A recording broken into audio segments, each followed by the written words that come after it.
Do you want to know that how can you start earning money online? Now think about it. One of the best way to start earning online is creating whiteboard animation. So in today's video, I'm going to tell you that how can you start creating whiteboard animation and start earning by creating YouTube channel or any social media platform channel or page, or even by providing the freelancing services. The tool in the video I'm going to use a PowerPoint. With the help of PowerPoint, you can create a sticker animation, illusion animation, cutout people animation and even cartoon animations. Hello viewers, welcome to my channel Mike Minto. आज की इस video में हम लोग बात करने वाले हैं व्हाइट बोर्ड एनिमेशन के बारे में। व्हाइट बोर्ड एनिमेशन के थ्रू आप लोग डिफरेंट फ्रीलांसिंग प्लेटफॉर्म पर वर्क करके अर्निंग कर सकते हैं, लाइक फाइवर, अपर, गुरु और वो बहुत सारे प्लेटफॉर्म्स हैं जिन पर आप काम कर सकते हैं। आपके स्क्रीन पर देख रहे हैं कि फाइवर पर एक बंदा जो है वो काम कर रहा है और ये अपने इस काम के पाकिस्तानी हिसाब से 2000 से 3000 रुपए अर्निंग कर रहा है पर आवर्स के हिसाब से। ये व्हाइट बोर्ड एनिमेशन क्रिएट कर रहा है। इसी तरह अगर हम बात करें अपवर्क की, तो अपवर्क पर भी आप देख सकते हैं एक आदमी जो है वो $165 जो है वो पर आवर जो है को चार्ज कर रहा है इस काम के लिए। तो आप $20 से लेकर $50 तक या इससे अबव तक वो अर्निंग कर सकते हैं। This depend on your ability to work, कि आप कितना अच्छा वर्क करते हैं आप उतना अच्छा अर्निंग कर सकते हैं। आज की इस वीडियो में मैं इस्तेमाल करने वाला हूं Microsoft PowerPoint. PowerPoint is one of the best and powerful tool. इसके अंदर डिफरेंट एसेट्स हमारे पास अवेलेबल हैं, like different types of transactions and animations है वो अवेलेबल हैं, जिनको हम इस्तेमाल करते हुए व्हाइट बोर्ड एनिमेशंस को क्रिएट करेंगे। मेरी हमेशा से ये कोशिश होती है कि मैं इस चैनल पर ऐसी वीडियोज़ लेकर आऊँ, ऐसे टिप्स लेकर आऊँ जो फ्री ऑफ कॉस्ट हो, क्योंकि मोस्ट ऑफ द टाइम जो व्यूवर्स होते हैं वो हैवीली सब्सक्रिप्शन को अफोर्ड नहीं कर सकते हैं। तो हम लोग आज पावर पॉइंट पर इस्तेमाल करेंगे, इस एनिमेशन को क्रिएट करेंगे, लोकली हम अपने सिस्टम में क्रिएट करेंगे।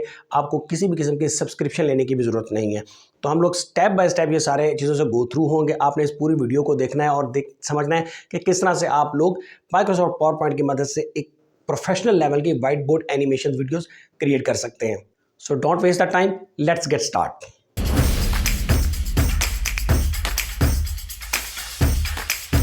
हम लोग स्क्रीन पर आ चुके हुए हैं। वीडियो स्टार्ट करने से पहले ये बताऊं कि एनिमेशन जो आपने क्रिएट करनी है व्हाइट बोर्ड, उसके लिए हमारे पास कुछ प्री रिक्विजिट होते हैं, हमें कुछ एसेट्स चाहिए होते हैं जो एनिमेशन स्टार्ट करने से पहले हमें ज़रूरी होते हैं। तो उसके लिए मैं आ गया हूँ कैनवा की वेबसाइट पर। यहाँ पर आप कोई भी एक एस्पेक्ट का पेज क्रिएट कर लेंगे। मैं यूट्यूब थंबनेल बना लेता हूँ।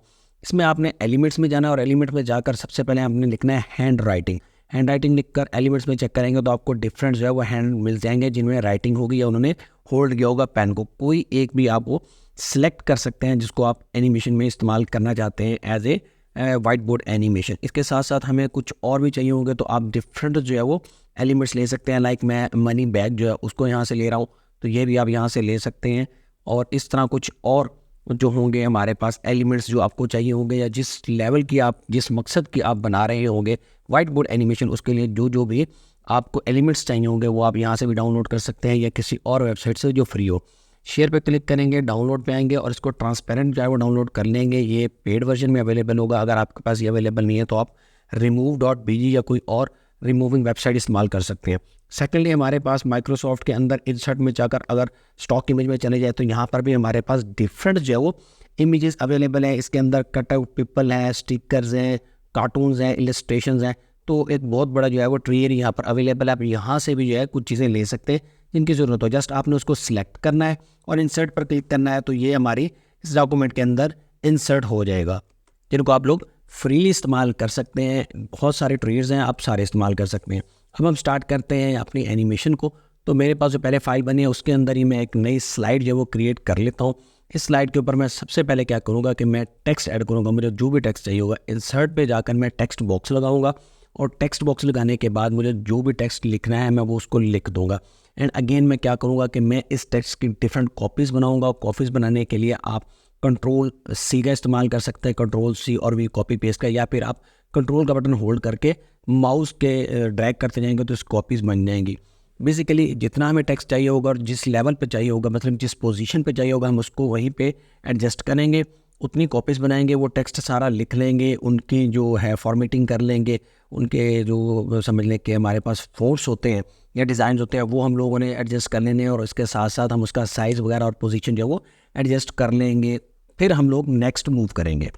तो जैसे ही आप इसके अंदर अपनी सारी पोजीशन जो है वो टेक्स्ट जो आपने एनिमेशन में यूज़ करना है वो आपने कर लिया एक स्लाइड के ऊपर, तो अब आपने इसके अंदर इमेजेस सेट करने हैं जो आपने टेक्स्ट के साथ साथ इस्तेमाल करने हैं। रिकमेंडेड यही है कि आप एक लिमिटेड जो है ना वो इमेजेस और टेक्स्ट को इस्तेमाल करें और ज़्यादा बनाने के लिए फिर न्यू स्लाइड पर चल जाएं। एक ही स्लाइड के ऊपर ज़्यादा आप जो है एनिमेशंस क्रिएट ना करें, उससे फिर कॉम्प्लिकेशंस बढ़ जाएंगे और समझने में इशू हो जाएगा।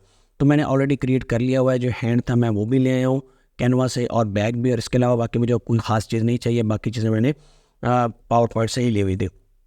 तो मैं इसको रिसाइज़ करूँगा, रिसाइज़ करने के बाद मैं इस हैंड को ड्रैग कर दूँगा स्लाइड से बाहर, क्योंकि ये फिर एनिमेशन के दौरान नज़र नहीं आना चाहिए, जस्ट जिस वक्त एनिमेशन चले उस टाइम नज़र आना चाहिए। इसी तरह जो बैग है, मैं बैग को भी रिसाइज़ कर दूँगा। अब मैं इस पर एनिमेशन अप्लाई करना चाहता हूँ, तो सबसे पहले मैं क्या करने वाला हूँ, हैंड वाले इमेज को मैं क्लिक करूँगा और एनिमेशन के ऑप्शन पर जाकर यहाँ से मैं जाऊँगा ऐड एनिमेशन, और यहाँ नीचे स्क्रॉल करेंगे तो हमारे पास कस्टम पाथ है, कस्टम पाथ पर क्लिक करूँगा। अब ये मेरे पास एक छोटा सा डॉट बन गया है प्लस का निशान, तो इसको मैं क्लिक करने के बाद जिग जैग करते हुए अपने टेक्स्ट के ऊपर मूव करूँगा और लास्ट पर जाकर डबल क्लिक कर दूंगा, तो ये एनिमेशन जो है वो कस्टम पाथ क्रिएट हो जाएगी। अब इस पर 2 हैंड बन के आ गए हुए हैं, मैं इसको ड्रैग करूँगा और ड्रैग करने के बाद हैंड की पोजीशन को ना टेक्स्ट के अकॉर्डिंगली एडजस्ट कर लूँगा। टेक्स्ट के अकॉर्डिंगली एडजस्ट करने के बाद मैं एनिमेशन पैन पर क्लिक करूँगा, तो देखिए मेरे पास एक एनिमेशन जो वो ब्लू कलर में बन के आ चुकी है, पिक्चर 11 लिखा हुआ है इसके। अब मैं जो टेक्स्ट बॉक्स है उस पर क्लिक करूँगा और यहाँ पे मैं लगाऊंगा वाइप के ऑप्शन, और साथ में मैं इसके डायरेक्शन भी मेंशन कर दूंगा कि मैं इसके डायरेक्शन जो है वो फ्रॉम लेफ्ट जाता हूँ, क्योंकि मेरा जो एनिमेशन है वो भी इस तरह मूव कर रही है। अब यहाँ पर कुछ चीज़ें हैं देखने वाली कि ये जो एनिमेशन है टेक्स्ट बॉक्स की, इसका क्या होना चाहिए कि ये विद प्रीवियस हो, जैसी हैंड चले उसके साथ ही भी चल जानी चाहिए। बट ये क्या हो कि थोड़ा सा डिले करे कि हैंड पहले आगे निकल जाए चलते चलते, फिर ये उसके पीछे जो है वाइप होना शुरू हो। तो इसके लिए मैं 0.25 की जो लगा दूंगा, और साथ में मैं इस पर एक और एट्रीब्यूशन लगाऊंगा। राइट क्लिक करूंगा टाइमिंग, और टाइमिंग पर जाकर मैं इसकी टाइमिंग सेट करूंगा 2 सेकंड।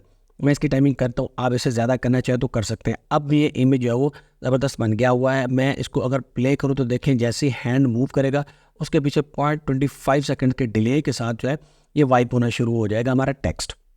सेम लाइक दैट अब मैं क्या करने वाला हूँ कि जो मेरे पास हैंड है, अब इसको मैं सिलेक्ट करूँगा, और अब सिलेक्ट करने के बाद दोबारा मैं इसके ऊपर एनिमेशन लगाऊंगा, ठीक है, कि नेक्स्ट जो मैंने टेक्स्ट अपनी स्लाइड के ऊपर प्रेजेंट करना है। तो मैं फिर ऐड एनिमेशन पर जाऊंगा और नीचे की तरफ मूव करके कस्टम एनिमेशन ले लूँगा।